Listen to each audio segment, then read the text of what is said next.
Hello friends, आपका स्वागत है आपके चैनल ब्रेन फूड में। इस वीडियो में हम जो बीए प्रोग्राम के जो स्टूडेंट हैं सेकंड सेमेस्टर के, उनका जो डिसिप्लिन सब्जेक्ट है economics principle of micro economics second, उसके ऊपर डिस्कस करने वाले। इसमें हम जानेंगे जो आपका जो फर्स्ट चैप्टर है ना, एक अधिकार, इट मीन्स मोनोपोली, इसके बारे में हम डिस्कस करेंगे। इसमें हम देखेंगे कि एक बार मैं आपको ओवरव्यू बता देती हूँ कि मैं इस वीडियो में आपको क्या क्या पढ़ाने वाली हूँ। इसमें आपको बताऊंगी कि एक अधिकार होता है क्या, जो एक अधिकार बाजार है वो है क्या, और फिर उसमें मैं एकाधिकार बाजार की जो विशेषताएं हैं वो बताऊंगी। फिर मैं आपको उसमें आपका जो एकाधिकार बाजार के जो प्रकार हैं उनके बारे में बताऊंगी कि एकाधिकार के प्रकार कितने हैं।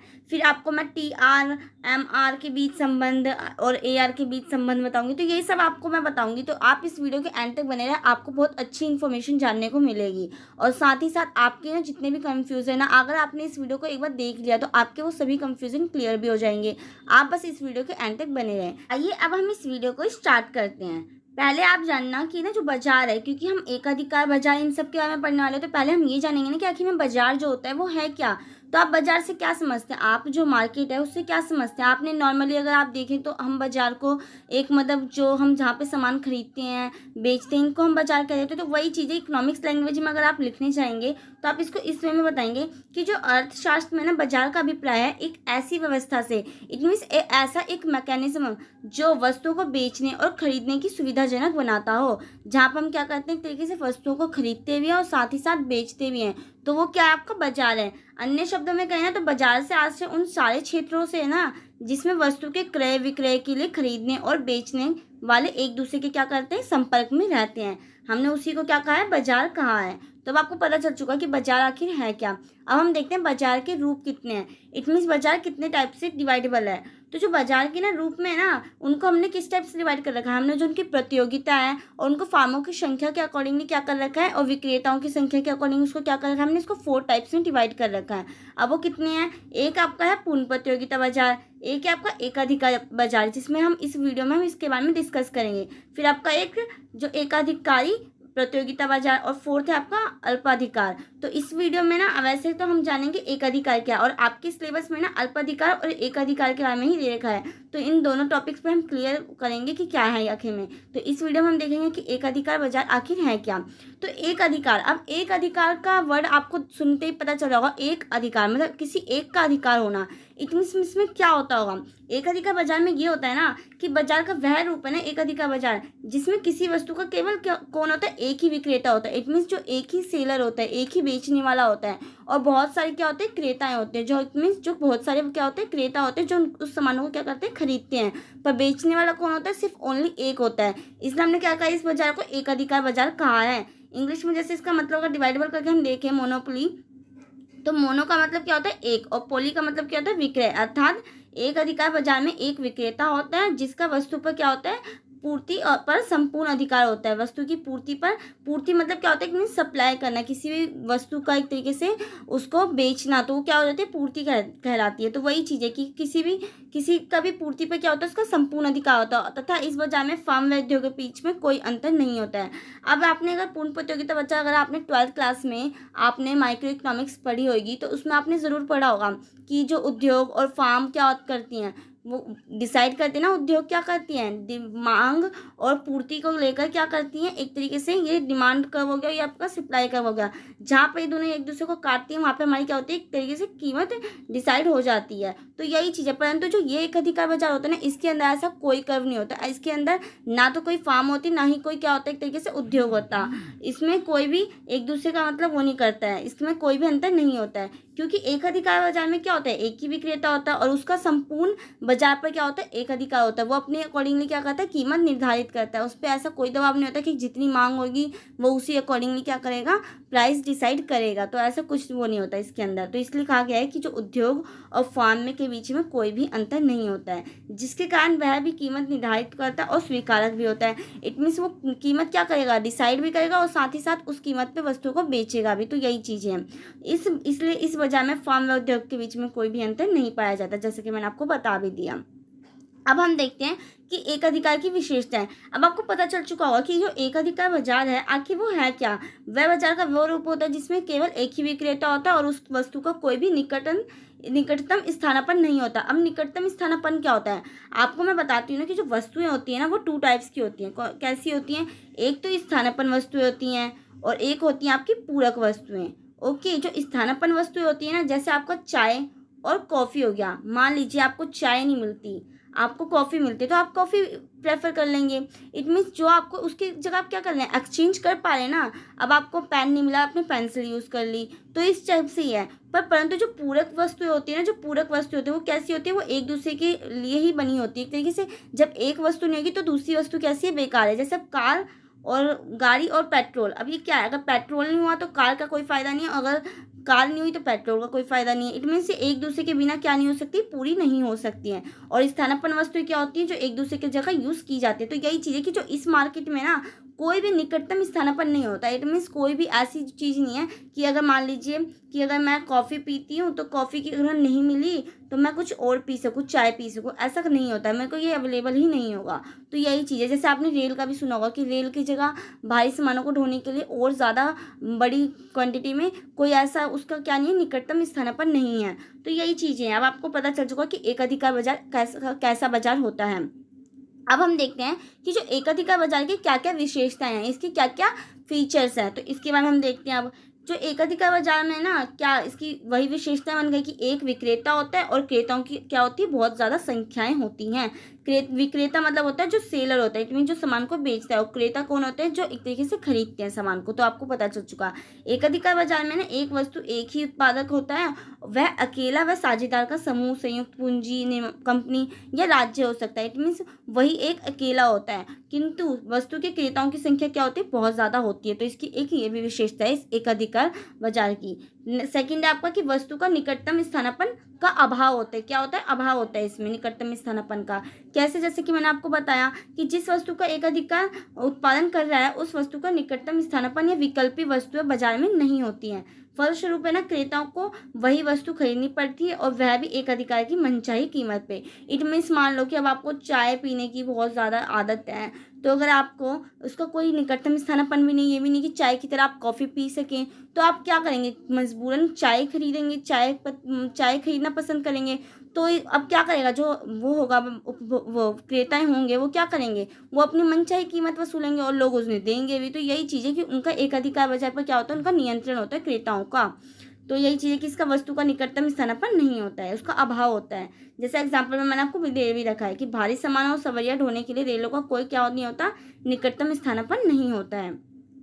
थर्ड है आपकी विशेषताओं में कि नई फॉर्म का प्रवेश कठिन। अब इसमें ऐसा क्यों बोला कि नई जो फॉर्म्स होती हैं, जो उद्योग होते हैं, वो उसके अंदर वो नहीं कर सकते, इन्वॉल्वमेंट नहीं दिखा सकते। क्यों, क्योंकि जो एकाधिकार बाजार को ना इस प्रकार नियंत्रित करता है ना कि कोई नई फॉर्म ना तो उस बाजार में प्रवेश कर सकती है और ना ही समरूप पदार्थ बनाकर प्रतियोगिता कर सकता है। प्रतियोगिता कैसे नहीं कर सकती, मान लीजिए कि कोई कंपनी पहले से है, उसका एकाधिकार उस पे है, उस पे चीज़ पर, परंतु कोई दूसरी कंपनी आई और उसने वही चीज़ करने लगी, तो क्या करेगी, जो एकाधिकार बाजार का वो तो शुरू से डेवलप्ड है, तो क्या करेगी, अपनी कम कीमतों पे उस सामान को बेचने लग जाएगी। तो जो दूसरी कंपनी होगी तो उसको तो हानि होगी, क्योंकि उसका सामान तो कोई प्रोडक्ट कोई खरीदेगा नहीं और साथ ही साथ वो इतना ज़्यादा हानि नहीं सह पाएगा, इसलिए ना वो कोई प्रतियोगिता भी नहीं कर पाते हैं। और साथ ही साथ एक अधिकार में ये भी होता है ना कि जिस प्रोडक्ट को कोई बना रहा है ना, तो उसको पेटेंट का अधिकार प्राप्त होता है। पेटेंट का अधिकार होता है ना कि सिर्फ उस वस्तु का ना वही वो बना सकते हैं, वही कंपनी बना सकती है और किसी कंपनी को उसका अधिकार नहीं होता बनाने का। तो यही चीज़ें हैं कि इसके अंतर्गत नई फॉर्म का जो प्रवेश होता है वो बहुत ज़्यादा कठिन होता है।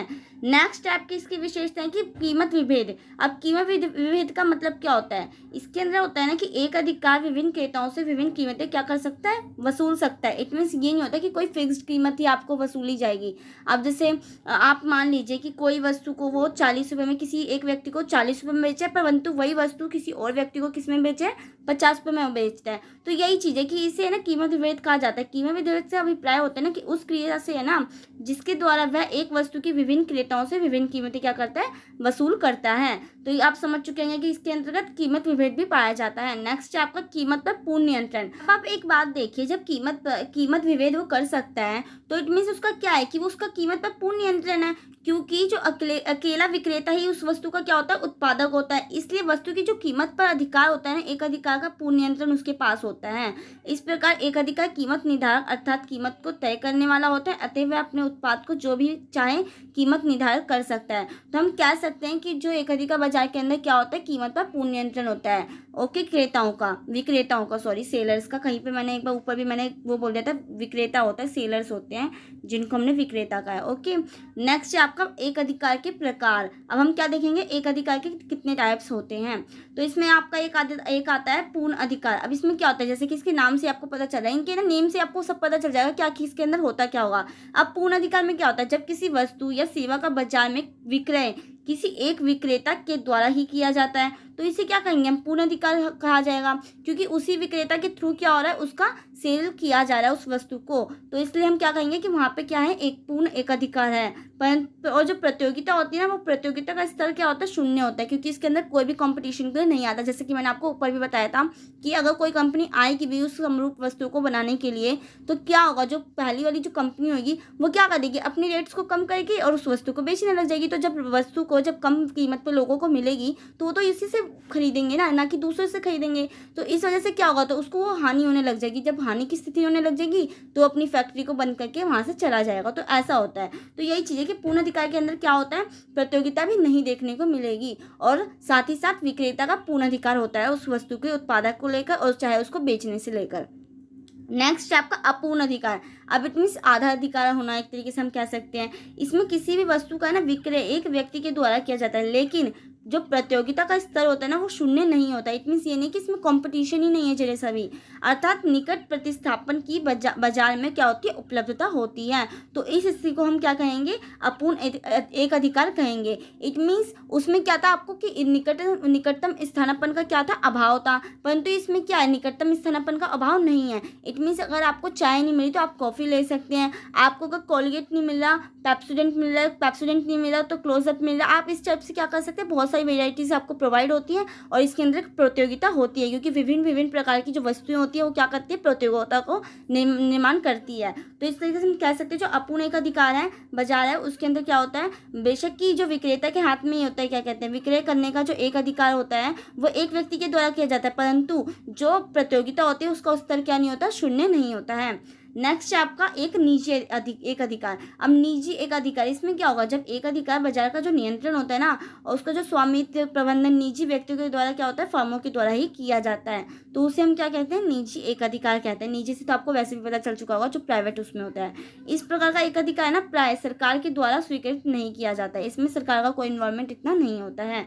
नेक्स्ट आपका सार्वजनिक अधिकार एक अधिकार। इसमें आपका गवर्नमेंट का हो गया कि इस बाजार में किसी भी वस्तु के उत्पादन का स्वामित्व प्रबंधन नियंत्रण राज्य तथा सरकार के द्वारा क्या किया जाता है। इसके अंदर सरकार इन्वॉल्वमेंट दिखाती है, तो उसे हम क्या कहेंगे, सार्वजनिक एक अधिकार कहेंगे, जिसका मुख्य लक्ष्य क्या होता है, लाभ अधिकरण के स्थान पर क्या होता है, अधिकतम कल्याण करना। और जो निजी का होता है ना, निजी का होता है ज़्यादा से ज़्यादा क्या करना, अधिकतम लाभ कमाना, परंतु जो सार्वजनिक एक अधिकार होता है उसमें होता है कि आपको अधिकतम लाभ तो कमाना ही कमाना, थोड़ा बहुत लाभ कमाना, परंतु ज़्यादा क्या काम करना, सार्वजनिक कल्याण के लिए काम करना। तो ये आपने देख भी रखा होगा, जो गवर्नमेंट होती है वो कभी भी लोगों के क्या करते हैं, कल्याण को लेकर काम करते हैं, परंतु जो प्राइवेट जो होते हैं कंपनियां होती हैं वो ओनली क्या करते हैं, प्रॉफिट को देखते हैं कि प्रॉफिट ज़्यादा से ज़्यादा होना चाहिए। तो आपको इसी से एग्जाम्पल से पता चल चुका है कि सार्वजनिक एक अधिकार में क्या होता है, लाभ अधिकरण के स्थान पर कैसा होता है, अधिकतम कल्याण करने का इनका उद्देश्य होता है, इनका लक्ष्य होता है। नेक्स्ट आपका प्राकृतिक एक अधिकार। अब प्राकृतिक एक अधिकार का मतलब क्या है कि नेचुरली,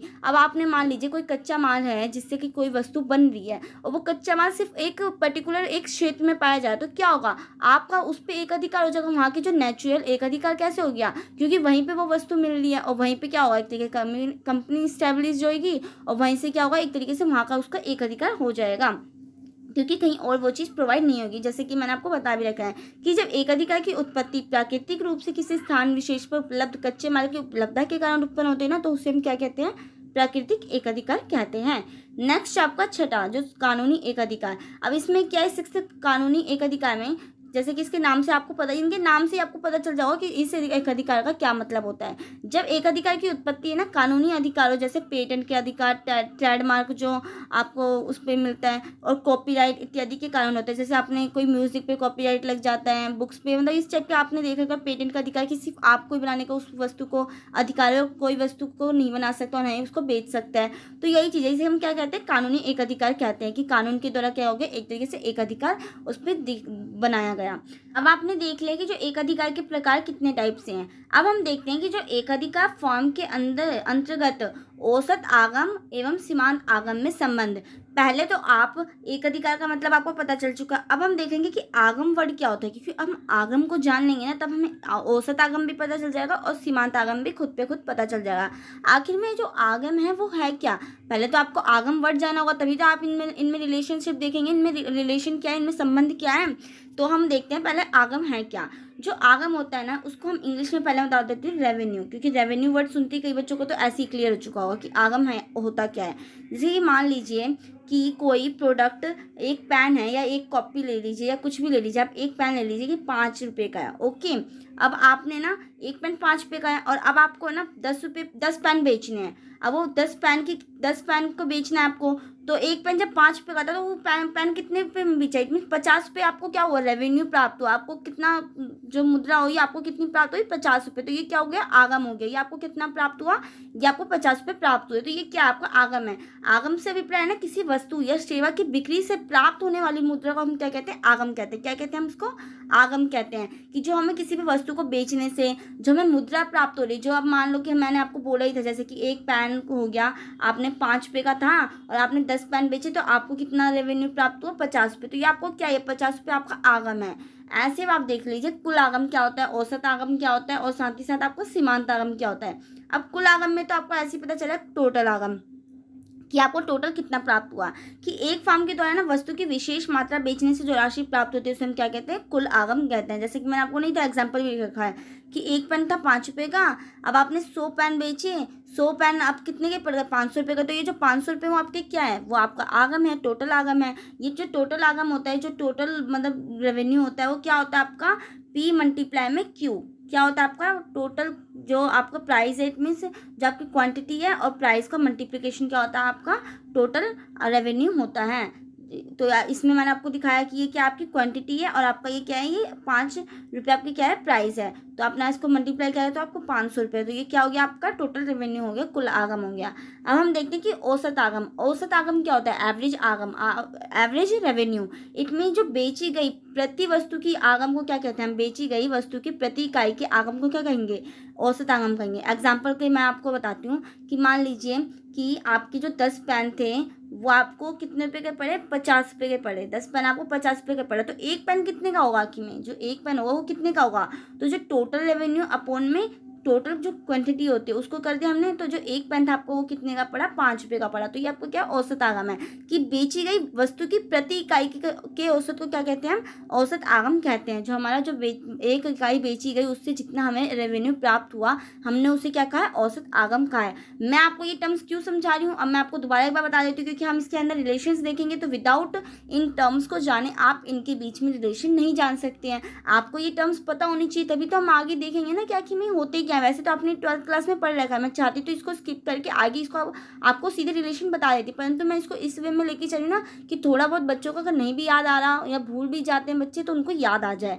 और ऐसे आपका जो एक बात मैं आपको बता देती हूँ ना, जो आपका AR होता है ना वो आपका प्राइस भी होता है। एक तरीके से हम इसको प्राइस भी कहते हैं। कैसे कहते हैं, जो AR है वो कैसे निकलता है आपका, मैंने आपको बताया था ना कि जैसे 10 पेन था वो आपको 50 रुपये मिल रहे थे, 10 पेन के 50 रुपये।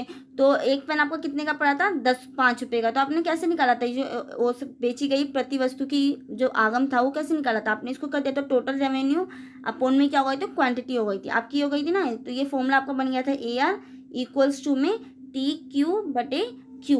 अभी हम TQ को हम क्या लिख सकते हैं, P मल्टीप्लाई बाई Q। मैंने जैसे आपको ऊपर भी बताया था कि क्या था, प्राइस मल्टीप्लिकेशन में quantity of product of quantity. तो ये Q से Q गया, इट मीन जो AR है इससे क्या होता है, प्रूव होता है कि जो AR है वो इक्वल्स है किसके, प्राइस के इक्वल है। इट मीन्स हम AR को क्या कह देते हैं, कीमत भी कह देते हैं। जैसे कि मैंने आपको नोट में लिखवा भी रखा है कि औसत आगम को कीमत के समान अर्थों में क्या किया जाता है, प्रयोग किया जाता है, इसका यूज़ किया जाता है। तो अब आपको पता चल चुका होगा, आपको कोई भी कंफ्यूजन इसमें नहीं होनी चाहिए। कहीं कहीं पे मैं अगर आपको प्राइस भी लिख देती हूँ, अगर मैंने आपको AR नहीं लिखा है तो भी आपको ये चीज़ पता होनी चाहिए कि मैंने ऐसे क्यों किया। अब हम देखते हैं सीमांत आगम। इट मीन्स मार्जिनल जो आपका रेवेन्यू है वो क्या होता है। अब ये सीमांत से आपके मन में एक वर्ड जरूर आना चाहिए कि वस्तु की एक अतिरिक्त इकाई बेचने पर या बनाने पर, अगर MC है तो बनाने पर जो लगने वाली लागत होती है, अगर MR है तो इकाई बेचने से जो कुल आगम की जो वृद्धि होती है उसे हमने क्या कहा है, जो कुल आगम में जो वृद्धि हुई उसे हमने क्या कहा है, सीमांत आगम का है। जैसे कि पहले आप 100 पेन कितने का बेचते थे, 500 रुपये का बेचते थे, आपको टोटल रेवेन्यू कितना मिला था, 500 रुपये का। फिर आपने जैसे एक अतिरिक्त इकाई जोड़ी तो आपको रेवेन्यू आपका कितना हो गया, 510 रुपये का। तो ये आपका क्या है, जो ये 10 रुपये हैं आपके, वो क्या हो गया एक तरीके से, वो आपकी अतिरिक्त इकाई बेचने से जो कुल आगम में जो वृद्धि हुई है वो ये चीज़ है। तो उसे हमने क्या कहा है, सीमांत आगम का है। इसे हम इस तरीके से भी लिख सकते हैं, जो MR है वो क्या होता है, MR जो हमारा किससे निकलता है एक तरीके से, MR इक्वल्स टू में TRN माइनस TRN-1, कि जो आपका ये आपका 510 माइनस है 500, जितना टोटल रेवेन्यू है आपका, टोटल रेवेन्यू -1, तो ये आपका क्या हो गया 10, तो ये आपका क्या हो गया, मार्जिनल रेवेन्यू हो गया। तो आपको पता चल चुका कि सीमांत आगम है क्या। अब हम थोड़ी थ्योरी देख लेते हैं, क्योंकि हम थोड़ा सा इसमें अब रिलेशन देखने जा रहे हैं। एक अधिकार फॉर्म के अंदर जो औसत आगम और सीमांत आगम में रिलेशन देखेंगे, तो इसमें हम थोड़ा सा देख लेते हैं कि जो एकाधिकार बाजार का जो मांग वक्र है ना, वो प्राय बाएं से दाएं नीचे की ओर ढाल वाला ऋणात्मक बनता है। अब ये कैसे बनता है, जो आपने डिमांड कर्व पढ़ा होगा तो ये आपका डिमांड कर्व क्या होता है, इस टाइप का बनता है, और जो आपका सप्लाई कर्व होता है वो आपका इस टाइप से बनता है। तो जिसमें डिमांड कर्व की बात की गई है कि वो कैसे बनता है, बाएं से दाएं नीचे की ओर ऋणात्मक ढाल वाला बनता है, जो कि कीमत व मांग के विपरीत संबंध को दर्शाता है। ये कैसे दिखाता है आपके मांग को और कीमत को, जैसे मान लीजिए कि आपकी ये क्वांटिटी है, ये आपका प्राइस होता है इधर आपका। जैसे आपने प्राइस कम किए तो लोग क्या करेंगे, ज़्यादा से ज़्यादा क्वांटिटी खरीदेंगे। प्राइस आपके जैसे ही डाउन हुए तो जैसे आप देखते हैं कि कम कीमत कोई वस्तु मिलने लग जाती है तो हम ज़्यादा से ज़्यादा उस वस्तु को खरीदने लग जाते हैं। तो यही चीज़ होती है। और इसके साथ ही ना आपको पता चल चुका होगा कि जो मांग वक्र है वो कैसे ऋणात्मक ढाल वाला बनता है, और वह कीमत व मांग के विपरीत संबंध को दर्शाती है। और इसके साथ ही ना जो इस बाजार में ना मांग वक्र का जो ढाल होता है ना, तो पूर्ण प्रतियोगिता बाजार की क्या होता है कि भांति लोचदार होता है, इट मीन्स फ्लेक्सिबल भी, और ना ही जो एकाधिकारिक प्रतियोगिता बाजार है, जो आपको मैंने स्टार्टिंग में बताया था कि बाजार के रूप में जो एक आपका था पूर्ण प्रतियोगिता, एक अधिकार, और एक आपका एकाधिकारिक प्रतियोगिता बाजार, और फोर्थ था आपका अल्प अधिकार। तो उसमें से जो एक अधिकारिक प्रतियोगिता बाजार की तरह क्या नहीं होती, अधिक लोचदार भी नहीं होती है। तो यही चीज़ है, इस वजह में मांग जो वक्र होता है ना, वो ढाल कैसा होता है, ऋणात्मक और कम लोचदार होता है, जिस कारण इस वजह में निकट प्रतिस्थापन वस्तु का क्या होता है, अभाव होता है। प्रतिस्थापन वस्तु आपको पता चल चुकी क्या है, और अभाव का मतलब इट मीन्स कमी होती है, इट मीन्स निकट प्रतिस्थापन वस्तुएं होती ही नहीं है। अब हम इसको ना एक तरीके से एक बार हम इसको किसके थ्रू इनके बीच में रिलेशन देखेंगे, TR MR और AR के बीच में हम इसको टेबल के थ्रू एक बार रिलेशन देखते हैं। TR MR और AR के बीच में हम रिलेशन देखते हैं कि कैसे कैसे इसमें है संबंध। अब आप देखना ना कि जो बेची गई वस्तु TR AR और MR, ओके, तो जो एक वस्तु बेची गई ना, मान लीजिए इसका टोटल रेवेन्यू आता है आपका 10 रुपये, ओके, और जो दूसरी वस्तु बेची गई इसका टोटल रेवेन्यू आता है आपका 18 रुपये। परंतु जो AR होती है वो क्या होती है, आपकी प्राइस होती है। इट मीन जब एक वस्तु आपकी 10 रुपये में बेची गई तो आपका रेवेन्यू कितना बना, 10 रुपये का बना। ऐसी जो दो वस्तु आपकी 9 रुपये में बेची गई तो आपका टोटल रेवेन्यू क्या बना, 18 रुपये का। जैसे कि मैंने आपको बताया भी था कि जो आपका जो TR होता है वो कैसे होता है, आपका P मल्टीप्लाई में Q। जो P है आपका वो क्या है, AR, हम इसको ले लेते हैं, और जो Q है आपकी वो क्या है, क्वांटिटी है आपकी। तो अब आपको दिख गया होगा कि कैसे कैसे ये चीज़ मैंने बता रखी है। मैंने आपको ना इसमें तालिका को स्पष्ट करके भी दे रखा है। मैं आपको एक चीज़ बता देती हूँ, कभी भी आप एग्जाम में जाए ना, अगर आप किसी भी चीज़ में रिलेशन बताते हैं तो अगर आप टेबल के थ्रू बताते हैं और आप उसको रेखा चित्र के थ्रू भी बताते हैं तो आप ना दोनों को एक्सप्लेन ज़रूर करना। ये नहीं कि टेबल बना दी और आपने डायग्राम बना दिया और छोड़ दिया उसको विदाउट एक्सप्लेनिंग आप उसे मत करना, क्योंकि एक्सप्लेन करके अगर आप उसको बताएंगे ना तो आपको मार्क्स अच्छे मिलेंगे। मैं आपको ये रियल फैक्ट बता रही हूँ। अगर आपने टेबल बनाई और साथ साथ उस टेबल को एक्सप्लेन भी कर दिया कि इस टेबल में क्या क्या दिखाया गया, तो ये ज़्यादा आपका प्लस पॉइंट होगा। ओके, जो तालिका द्वारा है ना ये दर्शाया गया है ना कि कीमत के कम होने पर ना मांग बढ़ती है। जैसे कि इसमें दिखाया गया है कि जैसे जैसे कीमत जो हो रही है वो कम हो रही है, जो हमारी जो AR है जैसे जैसे वो कम हो रही है, तो जो हमारी मांग हो रही है वो क्या हो रही है, इंक्रीज होती जा रही है। जो हमारी क्वांटिटी की वो है मांग, वो इंक्रीज हो रही है, तथा कीमत के बढ़ने पर मांग कम होती है। जैसे कि मैंने आपको बताया भी था कि कभी भी हमारा जो आपका ये है, मान लीजिए डिमांड कर्व है, इसमें मैंने मान लीजिए कीमत आपकी पहले इतनी थी, प्राइस आपका इतना था, तो आप इतनी क्वांटिटी खरीद लेते, ये 5 क्वांटिटी होगा, ये भी 5 आपका प्राइस हो गया मान लीजिए। परंतु जैसे आपकी कीमत डाउन हुई, जैसे आपका प्राइस 4 रुपये हो गया, तो आपने जो क्वांटिटी है वो 6 रुपये करने लग गए। आप जो क्वांटिटी की मात्रा है वो कितनी लेने लग गए, 6। तो वही चीज़ कही गई ना कि जैसे जैसे कीमत के बढ़ने पर ना मांग क्या होती रहती है, कम होती रहती है, और कीमत कम होती है तो मांग बढ़ जाती है। और कुल आरंभ में तो क्या होता है, बढ़ता है। स्टार्टिंग में तो जो हमारा TR है, टोटल रेवेन्यू, कभी भी बढ़ता रहेगा। आप देखना कभी भी हमारा जो TR है वो बढ़ेगा। और मैं आपको ये चीज़ बताना भूल गई, जो TR का जो कर्व होता है ना वो आपका कैसे होता है, ये ऐसे होता है। ये स्टार्टिंग में क्या होता है, ये बढ़ता रहता है। TR हमारा कैसे होता है, ये बढ़ता है हमारा।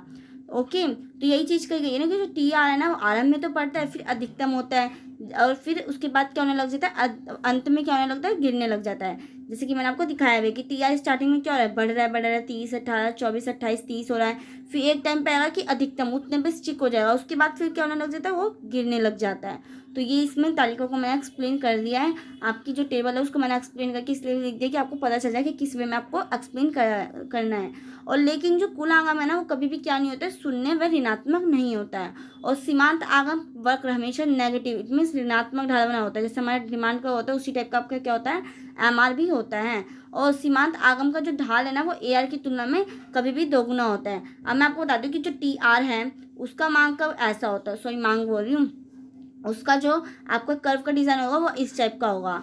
ऐसी जो आपका MR होता है ना वो आपका इस टाइप का होता है, ये आपका MR है। और ये कभी भी क्या होता है, ऋणात्मक और शून्य भी चला जाता है। और AR है ना वो आपका ये इस टाइप का होता है, इसी टाइप का होता है। ओके, और AR है ना नॉट इक्वल्स टू में क्या होता है, जीरो नहीं होता। कभी भी AR है वो कभी भी जीरो नहीं होगा। और यहाँ पे आपको बात भी लिख रखी है कि जो AR है ना वो मतलब कम तेजी से गिरता है, कभी कम तेजी से उसका क्या होता है, ढलान होता है। क्योंकि इसमें जैसे कि आपको मैंने टेबल में भी बता रखा है कि जो MR है ना वो क्या है, वो इतनी तेजी से नहीं गिर रहा AR की तुलना में।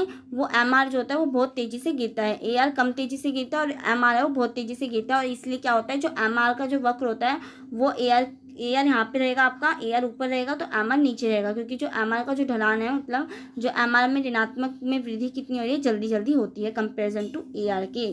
तो यही बात इसमें लिख भी रखिए कि सीमांत आगम वक्र सदैव नेगेटिव ऋणात्मक ढलान वाला बनता है, तथा सीमांत आगम का जो ढाल होता है वो AR की तुलना में क्या होता है, दुगना तेजी से कम होता है।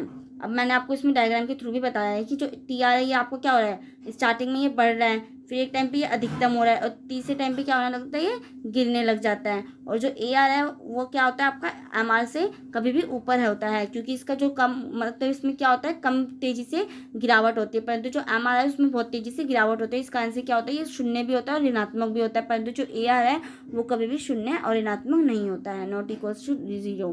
तो इसमें भी मैंने आपको बताया था कि जो उपरोक्त रेखा चित्र से स्पष्ट होता है ना TR और MR में संबंध, में आपको पहले स्टार्टिंग में बता देती हूँ कि जब TR घटती दर से बढ़ता है ना तो MR क्या होता है, घटता है।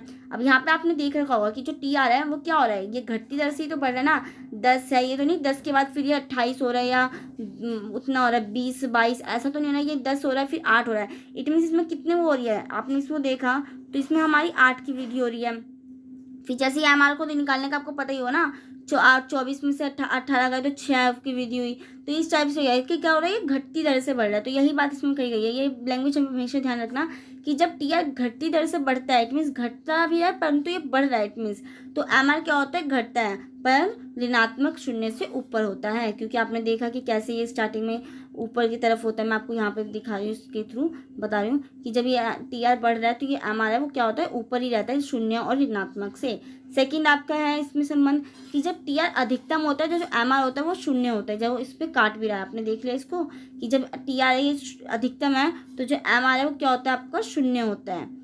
थर्ड आपका कि जब TR गिरता है ना तो MR क्या हो जाता है, ऋणात्मक और शून्य से कम हो जाता है। जो TR है जब गिरता है तो MR ऋणात्मक और शून्य से कम हो जाता है। ये आपको मैंने इसका जो आपका ये रेखा चित्र है उसको पूरा अच्छे से एक्सप्लेन मैंने आपको इसको कर दिया है, तो आपको पता चल चुका होगा। अब हम देखते हैं एमआर और एआर में क्या रिलेशन है। एमआर और एआर में आपका क्या रिलेशन है, इसको हम देखते हैं। आपको मैंने ये भी बता दिया कि जो एमआर का कर्व का डिजाइन होता है वो किस टाइप का, तो जो एमआर होता है वो कभी भी नीचे होता है एआर के, क्योंकि जो एमआर है वो तेजी से गिरता है कंपेरिजन टू एआर के। तो यही रिलेशन में भी बताना है आपको कि जो एआर है ना वो एमआर दोनों उत्पादन में वृद्धि के साथ गिरते जाते हैं, मतलब उत्पादन में तो वृद्धि हो रही है परंतु क्या होते हैं लेकिन गिरते रहते हैं। लेकिन एमआर एआर की तुलना में तेजी से गिरता है। जो एमआर है वो तेजी से गिरता है इसलिए वो कभी भी नीचे होता है एआर के, ये ध्यान रखना आप, इसलिए आपको ये याद रखने में वो आसानी होगी।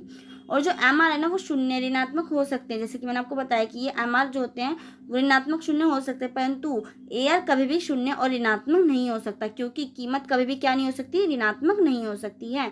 क्योंकि हमने क्या बोला, एआर जो है वो इक्वल्स है किसके, पी के, इट मीन्स प्राइस के, तो इसलिए वो कभी भी ऋणात्मक नहीं होती है। तो ये आपको समझ में आ चुका होगा। अगर आपको ये लेक्चर अच्छा लगा ना तो इस वीडियो को लाइक करें। अब हम इसके नेक्स्ट वीडियो में हम देखेंगे कि एक अधिकार बाजार का संतुलन। इसमें हम जो दो टाइप से इसमें संतुलन किया जाएगा, अल्पकाल और दीर्घकाल में, तो इसको हम नेक्स्ट वीडियो में देखेंगे। इस वीडियो में आपको अगर कोई भी प्रॉब्लम और कोई भी चीज़ आपको अगर नहीं समझ में आई होगी तो कमेंट करके जरूर पूछना, मैं आपको रिप्लाई देने की जरूर कोशिश करूँगी। और अगर आपको ये लेक्चर अच्छा होगा तो प्लीज़ वीडियो को लाइक करें और इस वीडियो को ज़्यादा से ज़्यादा शेयर करें। जिनके मेरे पास भी बीए प्रोग्राम में, जैसे सेकेंड सेमेस्टर में आपका ये वाला सब्जेक्ट है इकोनॉमिक्स, कौन सा आपका principle of micro economics second, तो इसलिए आप इस वीडियो को ज़रूर ज़्यादा से ज़्यादा शेयर करें जिनसे उन बच्चों की भी हेल्प हो सके। थैंक यू सो मच इस वीडियो को एंड तक देखने के लिए।